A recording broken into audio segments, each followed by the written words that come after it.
Carissimi tutti, sawa bona. Le docteur Rondo Ridotto depuis la cour du palais communal de Conseillonne. J'espère que vous vous portez tous merveilleusement bien. Ce qui, comme vous le savez si bien, ne signifie point que j'espère que vous ne rencontrez aucune adversité dans vos vies.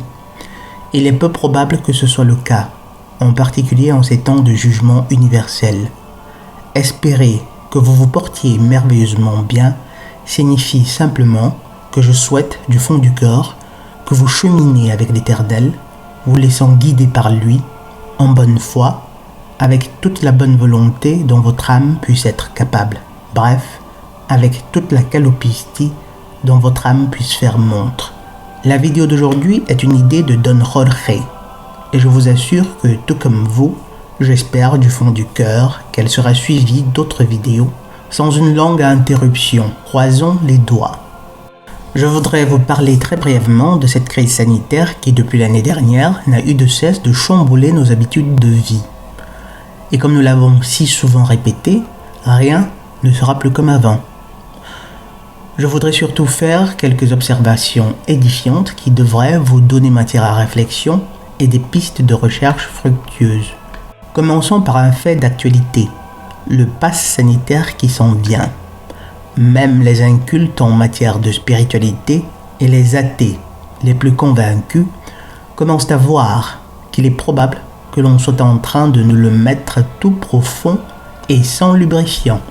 Mais à l'habitude des masses, à l'habitude des humains qui se sont laissés abrutir par égocentrisme ou par une indifférence coupable, elles s'attaquent, c'est-à-dire les masses, aux symptômes, mais sont bien loin de considérer les causes profondes, la racine du mal, si tant est qu'elles en auraient le désir, si elles en avaient conscience.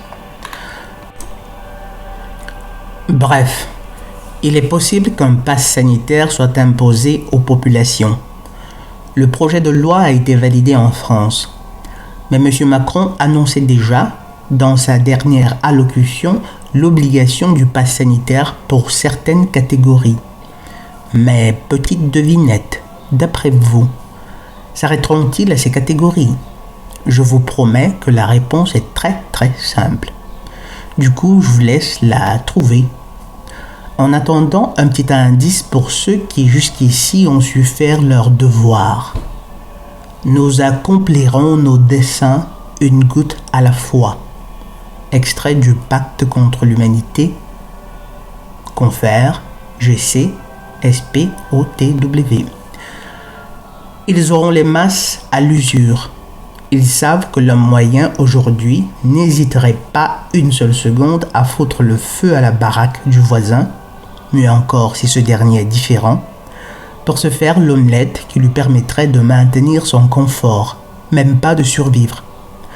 A fortiori si l'enjeu est une réalité que beaucoup croient fictive parce qu'immatérielle ou intangible, à savoir le salut des âmes.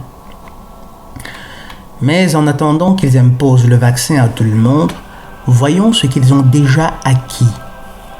Le masque est obligatoire dans tous les lieux publics clos. Ce n'est pas bien méchant, direz-vous peut-être. Mais en vérité, je vous assure qu'ils sont un autre moment clé de cette progressive descente en enfer que nous avons amorcée. Vous connaissez sans doute ces bals masqués où des humains s'adonnent parfois à de grandes perversions, n'est-ce pas? Qui sont ces gens qui aiment bien à organiser ces soirées pendant lesquelles ils peuvent fièrement commettre des abominations? Oui, en effet, vous l'avez bien compris. C'est lucifériens qui, grâce à cette obligation, initient l'humanité à leur religion. L'extériorisation de la hiérarchie, disait Alice Baylis de la Société théosophique. De toute façon, c'était un objectif atteint bien avant les masques. Les peuples avaient déjà embrassé la plupart des perversions des seigneurs ténébreux. Maintenant, avec les masques, ils n'apportent qu'une autre couche à notre subjugation.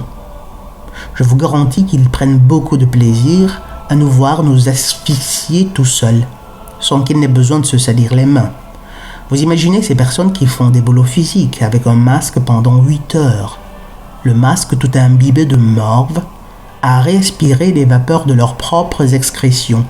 Oui, mes amis, les seigneurs ténébreux y prennent un grand plaisir malsain. Pendant leur soirée, ils en viennent parfois à consommer d'autres excrétions humaines ou à en faire consommer à des personnes aspirant aux richesses et à la gloire de ce monde.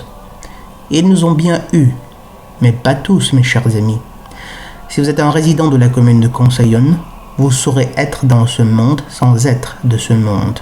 Ne vous éloignez juste pas trop de la commune de Conseillonne. Outre à infecter nos muqueuses respiratoires sur grande échelle, dans cette lente agonie qui s'amorce, il est un autre effet encore plus pernicieux et peut-être plus lourd d'implications dont je voudrais parler.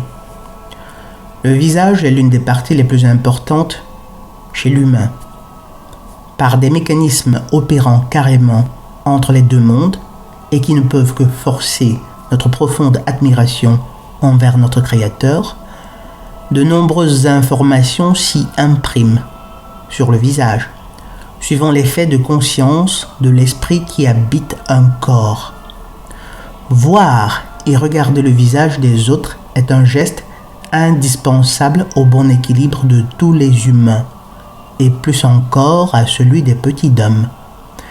Et sous ce rapport, c'est là que le bas blesse.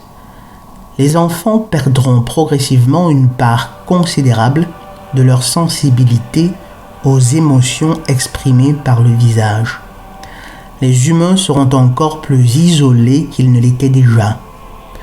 Voyez aussi en cela l'un des buts des différents gestes barrières. Nous priver de deux choses que nous avons jusqu'ici toujours pris pour acquis. Nous voir et nous toucher. Se voir, se toucher, se regarder. Les humains très vite se réfugieront tout naturellement sur Internet et plus particulièrement dans la réalité virtuelle. Et ceux parmi vous qui ont vu la vidéo « Comment le diable hackera les droits sur les âmes des hommes » savent que c'est par la réalité virtuelle et le désir d'évasion que le Seigneur ténébreux acquérera les droits sur les âmes des hommes dans le monde entier.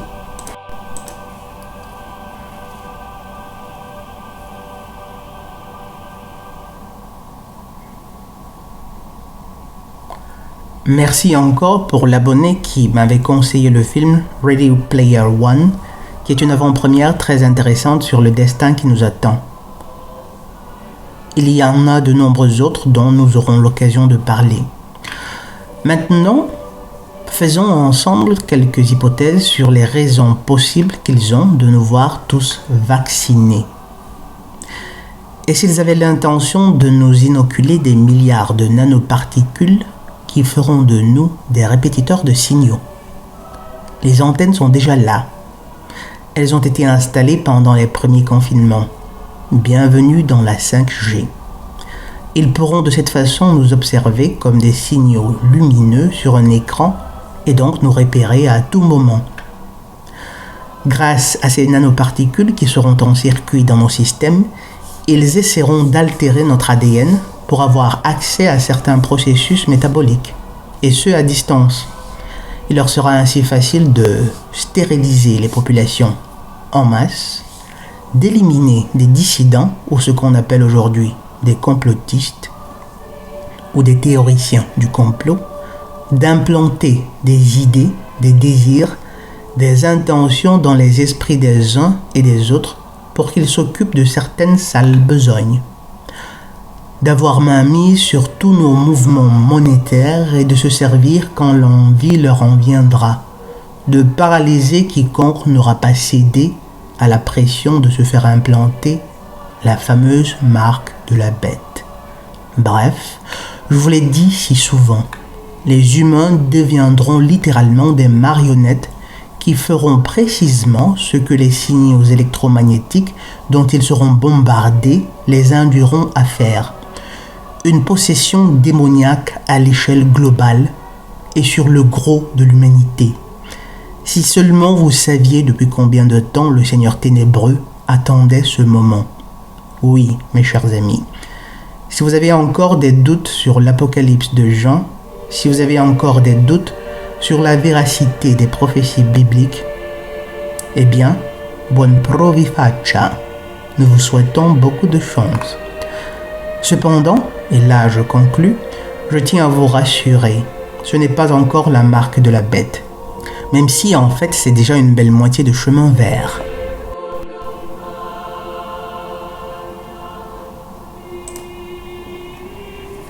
Ce n'est pour l'heure qu'un support bioélectronique indispensable à leur sombre dessein.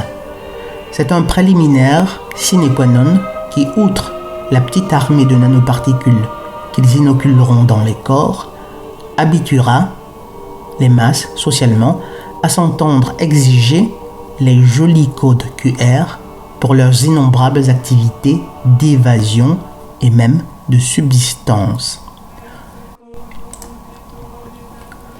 Et elle fit que tous, petits et grands, riches et pauvres, libres et esclaves, reçussent une marque sur leur main droite ou sur leur front, et que personne ne put acheter ni vendre sans avoir la marque, le nom de la bête ou le nombre de son nom.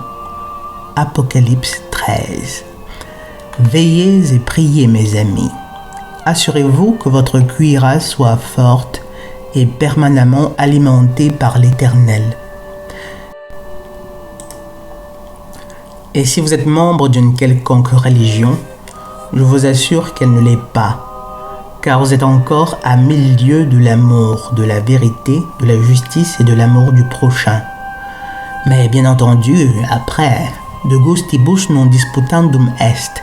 C'est pas comme si tous les hommes avaient un problème avec le diable. Je vous rappelle que cette descendance est bien plus nombreuse que vous ne l'imaginez, et elle est parmi nous.